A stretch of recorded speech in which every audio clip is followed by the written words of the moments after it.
তো আজকে আমরা সপ্তম শ্রেণীর গণিত বইয়ের 2.2 এর যে পরবর্তী ভিডিও, অর্থাৎ আমরা গত ভিডিওতে 1 এবং 2 এই দুইটি অঙ্ক করেছিলাম।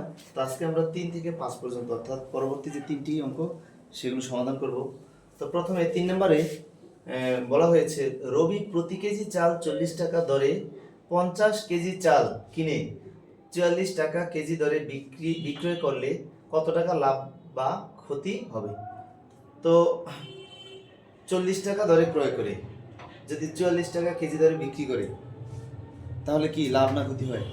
নিশ্চয়ই লাভ হয়, কারণ 40 টাকা দিয়ে কিনে যদি আমি 44 টাকা বিক্রি করি প্রতি কেজি, তাহলে কেজিতে আমার কত টাকা লাভ হয়? 4 টাকা। তো এটা আমরা লিখব। তো 3 নম্বরটা দেখো, আমরা প্রথমে লিখব যে 1 কেজি চালের মূল্য, 1 কেজি চালের মূল্য কত টাকা? 1 কেজি চালের বিক্রয় মূল্য, যেহেতু বিক্রয় মূল্য বেশি, বিক্রয় মূল্য 1 কেজি চালের বিক্রয় মূল্য কত টাকা? 40 টাকা। এবং 1 কেজি চালের ক্রয় মূল্য 1 কেজি চালের ক্রয় মূল্য কত বলো তো? 40 টাকা। 40 টাকা। সো আমরা লিখতে পারি, সুতরাং লাভ হয়। কি হয়? লাভ হয়। আমরা এইভাবে লিখতে পারি, এই 44 থেকে কত টাকা আমরা বিয়োগ করবো? 40 টাকা। 4 টাকা লাভ হয়, অর্থাৎ প্রতি কেজিতে লাভ হয় কত টাকা? 4 টাকা। কিন্তু সে চাল ক্রয় করেছিল কত? 50 কেজি। সো এই 50 কেজি চালে তার কত টাকা লাভ হবে? সুতরাং আমরা লিখতে পারি 1 কেজি চালে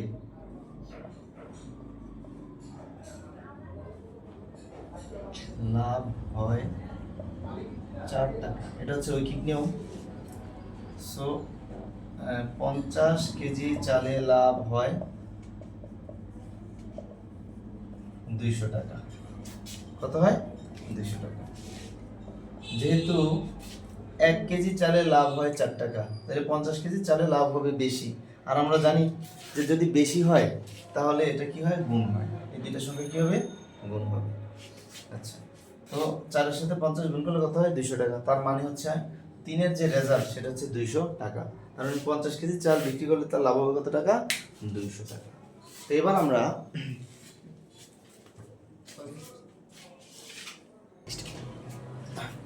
এবার আমরা চারের অঙ্কটি করব। দেখো, প্রতি লিটার মিল্ক ভিটা দুধ 52 টাকায় কিনে প্রতি লিটার 1 লিটার 55 টাকা দরে বিক্রি করলে, তো 52 টাকা দিয়ে কিনে আমি যদি 55 টাকা বিক্রি করি, তো সেক্ষেত্রে আমার 3 টাকা কি হয়? লাভ হয়। কত টাকায় 3 টাকা লাভ হয়? 52 টাকা।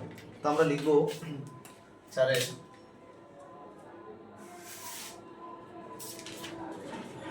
1 লিটার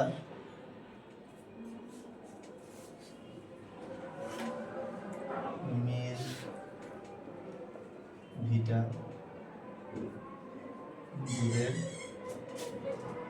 ক্রয়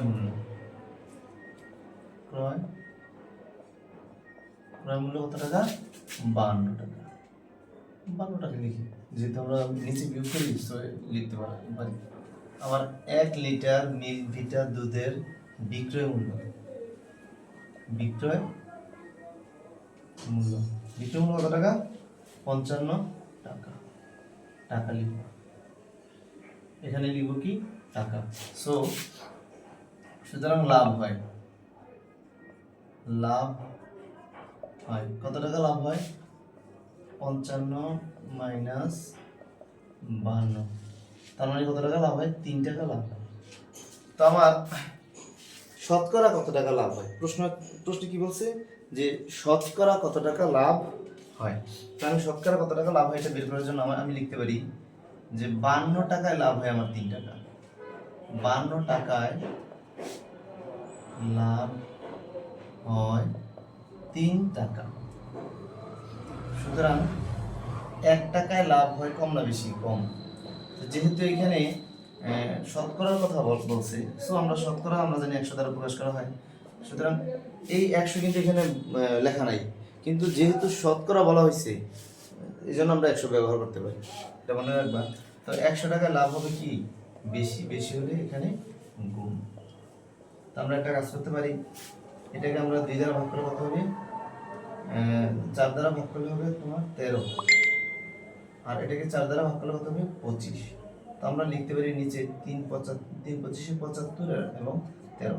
এবং এটাকে যদি আমরা সমস্ত করি তো দেখো সমস্ত কি হয়, আমরা 75 কে 3 দ্বারা 13 দ্বারা ভাগ করব, 5 13 65, 5 13 65,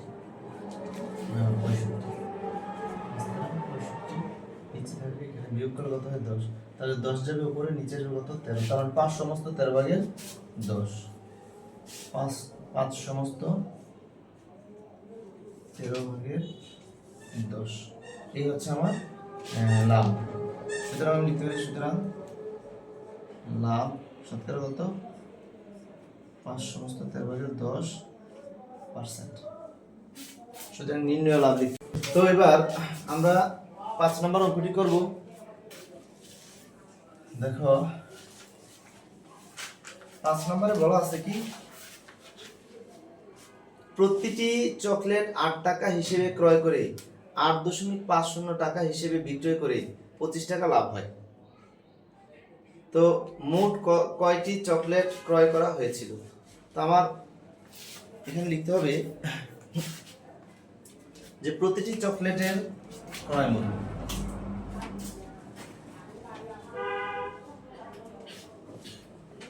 প্রতিটি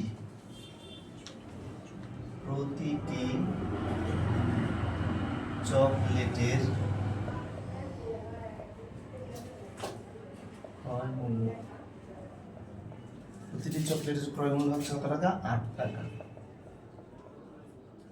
এবং প্রতিটি চকলেটের বিক্রয় মূল্য, বিক্রয়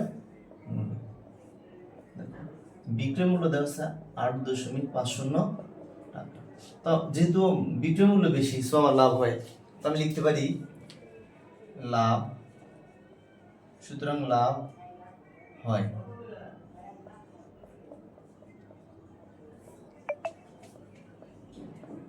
এত টাকা। আমরা যদি 8.50 থেকে আমরা এটা বিয়োগ করি তাহলে এরকম দাঁড়ায়, তার মানে আমার লাভ হয় কত টাকা, 0.50 টাকা। আমরা শেষের জিরোটা বসাইতে পারতাম, না বসাইলেও চলতো। হ্যাঁ, আবার দেখো এই যে লাভ হয়, এই লাভ হয় কয়টা চকলেটে, যেহেতু একটা চকলেটে লাভ হয় এটা, হ্যাঁ প্রতিটি মানে একটি, সো আমি লিখতে পারি এত টাকা লাভ হয়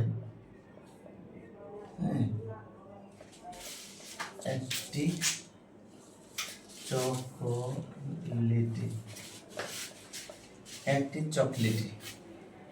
আমি যদি আমার চাইছি কি, চকলেটের সংখ্যা চাইছি, এই জন্য আমি চকলেটটা শেষে লিখলাম। আর যদি আমার চাইতো যে কত টাকা লাভ হয়, 25টা চকলেটে কত টাকা লাভ হয়, তখন আমি লিখতাম যে একটি চকলেটে লাভ হয় এত টাকা, সুতরাং 25টা চকলেটে লাভ হয় এত টাকা। কিন্তু আমার টাকা চাই না, চাইছে কি চকলেটের সংখ্যা, সুতরাং এত টাকা লাভ হয় একটি চকলেটে, সুতরাং 1 টাকা লাভ হয় কম চকলেটে। কম হইলে কি হবে, ভাগ। কম হইলে আমরা জানি কি ভাগ হয়, আর ভাগ মানে হচ্ছে নিচে লেখা, আমরা ভাগ এইভাবে করতে পারি, এই জন্য এটা ভাগ।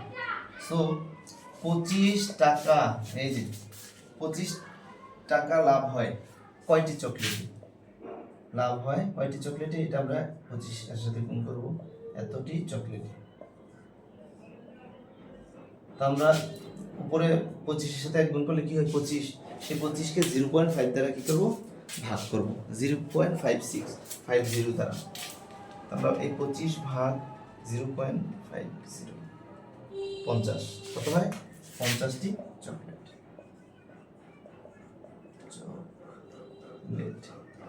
তো আমার 25 টাকা লাভ হয় কয়টি চকলেট বিক্রি করলে, এই 50টি চকলেট বিক্রি করলে 25 টাকা লাভ হয়।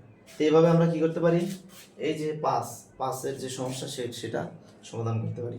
তো ধন্যবাদ সবাইকে আমাদের সাথে থাকার জন্য।